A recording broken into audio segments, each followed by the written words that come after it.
नमस्कार। 6 बजे की प्रमुख खबरों में आप सभी दर्शकों का स्वागत है। मैं हूं आपके साथ निधि। त्योहार खत्म होते ही लोगों को महंगाई का तगड़ा करंट लग गया है।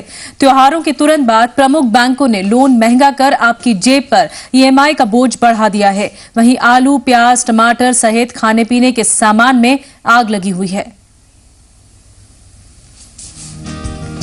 दीपावली के बाद लक्ष्मी के घर आने की आपकी मुराद इस बार शायद अधूरी ही रह जाएगी। एक तरफ तो खाने पीने के सामान की रॉकेट की तरह भागती कीमतों से घर का बजट पहले ही बिगड़ गया था, और अब रही सही कसर महंगे लोन ने पूरी कर दी है। देश के सबसे बड़े bank state bank of India ने लोन महंगा कर दिया है। एसबीआई ने बेस रेट 20 बेसिस पॉइंट यानी 0.2% बढ़ा दिया है। इस बढ़ोतरी के बाद एसबीआई का बेस रेट 10% हो गया है। इससे पहले एचडीएफसी ने भी बेस रेट में 0.2% की बढ़ोतरी की थी। दोनों बैंक्स के लोन महंगा करने के बाद दूसरे सरकारी और प्राइवेट बैंक्स ब्याज दरें बढ़ा सकती हैं। मौजूदा हालात में अगर आपने 30 लाख का लोन 20 साल के लिए लिया है तो अब आपको हर महीने करीब 28,991 रुपए ईएमआई के तौर पर देने होंगे, जबकि पहले आप 28,554 रुपए चुका रहे थे। यानी जेब पर करीब 400 रुपए का बोझ पड़ा है। मेरे ख्याल से अगले 6 महीने में 3 से 6 महीने में 0.25 से लेके 0.50% तक का ब्याज दरों में इंक्रीज हम देख सकते हैं। पिछले एक हफ्ते में टमाटर की कीमतों ने चलिए इसी मसले पर चर्चा करेंगे। हमारे साथ खास मेहमान भी जुड़ गए हैं। मिस्टर हर्ष रुंगटा है हमारे साथ, सीईओ अपनापैसा.com से। मिस्टर रुंगटा, स्वागत है आपका जी बिजनेस में।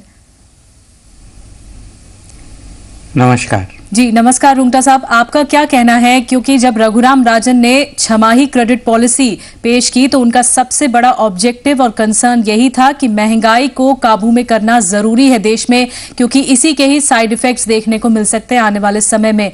लेकिन ग्राउंड लेवल पे आप देख रहे हैं सिचुएशन कैसी है, किस तरह की साइकोलॉजी आखिर होती जा रही है बाजार में, क्योंकि अब दिवाली खत्म हो चुकी है, फेस्टिव सीजन जा चुका है, अब सब चीजें महंगी हो रही हैं। हाँ, क्लियरली आई थिंक जहाँ तक ब्याज की दरों का सवाल है, एक कॉज एंड इफेक्ट होता है। चूंकि भाव बढ़ रहे हैं इसलिए ब्याज की दरों को बढ़ाना पड़ता है, क्योंकि अगर नहीं बढ़ाएंगे तो डिपॉजिटर्स पैसा सेव करना बंद कर देंगे, क्योंकि उनको नुकसान होगा। और ब्याज की दर अगर डिपॉजिटर्स के लिए बढ़ेगी तो बोरोवर्स के लिए भी बढ़ेगी।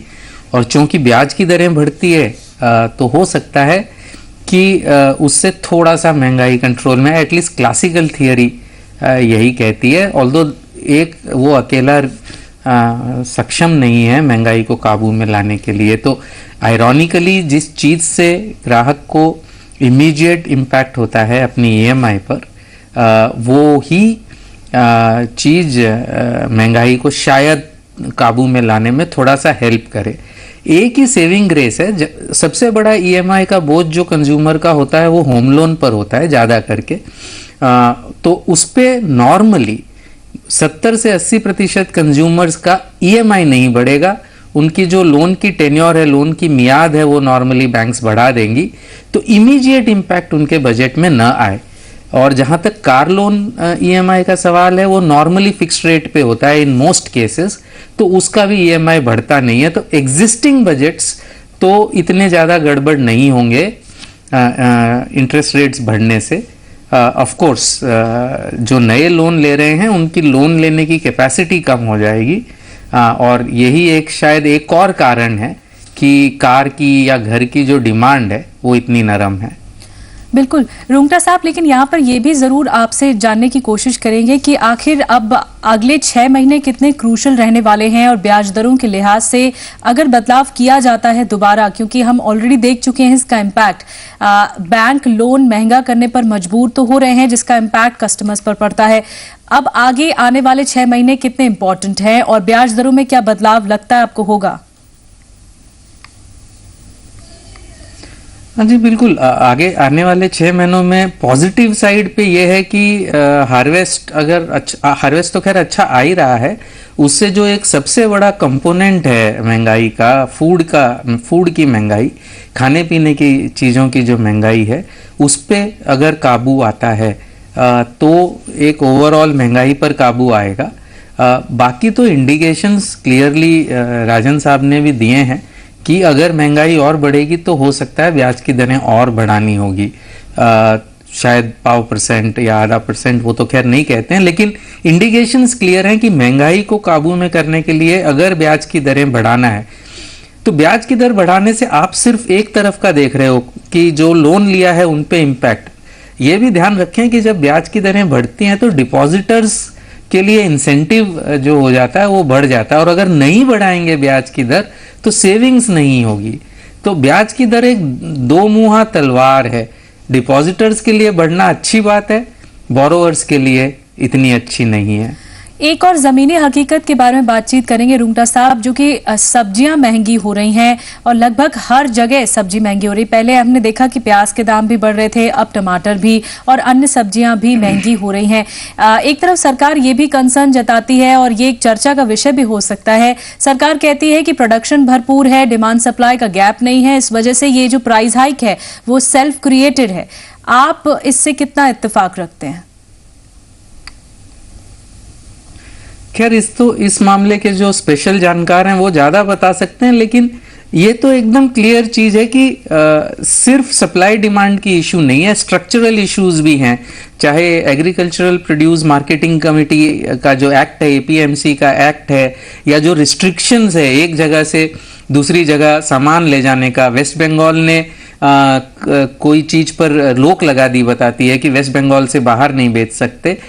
ये सारी चीजें की वजह से प्राइस में डिस्टॉर्शंस आते हैं, जिसे सप्लाई साइड कंस्ट्रेंट्स कह रहे हैं। क्लियरली इस पे सरकार को एक्शन लेना चाहिए। कई सालों से ये बात हो रही है, इस पे एक्शन नहीं लिया जा रहा है। काफी इसमें जो है इंटरेस्ट्स हैं जो अफेक्ट हो रहे हैं, और अब शायद ये जो एक हेड पे आ रहा है कि महंगाई इतनी ज्यादा बढ़ रही है, चुनाव सर पर है, हो सकता है कि एक अच्छा चीज इस महंगाई की वजह से ये हो कि ये जो रिफॉर्म्स बिल्कुल बाईपास कर दिया था इस सेक्टर को, वो होपफुली अब शायद हो जाए, ऐसी उम्मीद जाग सकती है। बिल्कुल। रुंगटा साहब, आपसे ये भी जानना चाहेंगे कि महंगाई कितनी मार्केट ड्रिवन होती है, मार्केट के साथ साथ कितना असर पड़ता है इसका अगर जेनेरिक तौर पर देखें तो, और ये भी बताइए कि लोग अपने खर्चे कैसे मैनेज कर सकते हैं इस महंगाई में।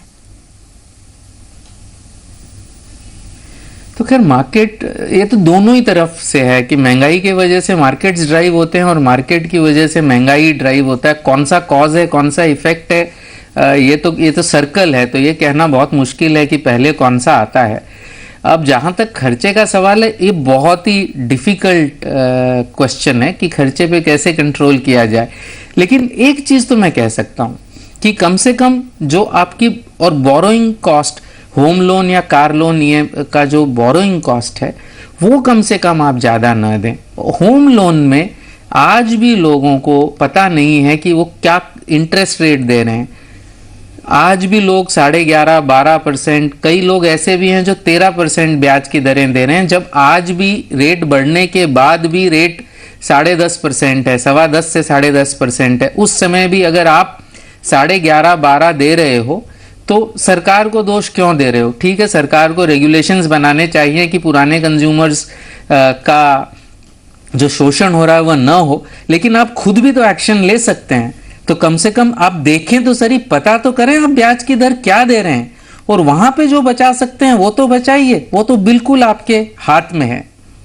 जी, बहुत बहुत धन्यवाद मिस्टर रुंगटा हमारे साथ जुड़ने के लिए और तमाम विचार बांटने के लिए और बताने के लिए कि आखिर किस तरह से लोग अपने खर्चे मैनेज कर सकते हैं। और जाहिर सी बात है, जैसा कि रुंगटा साहब इस बात का विश्वास दिला रहे हैं कि अगले 6 महीने काफी क्रूशियल तो होंगे ही, साथ ही ये भी ध्यान देने वाली बात होगी कि महंगाई के मद्देनजर जबकि आरबीआई इतने कदम उठा रही है और डॉक्टर रघुराम राजन का भी साफ कहना है कि उनका प्रमुखता से जो ऑब्जेक्टिव है और उद्देश्य है वो महंगाई को काबू में करना है, तो देखना होगा कि कब तक ये काबू में आ पाती है। फिलहाल लोग तो त्रस्त हैं ही महंगाई से।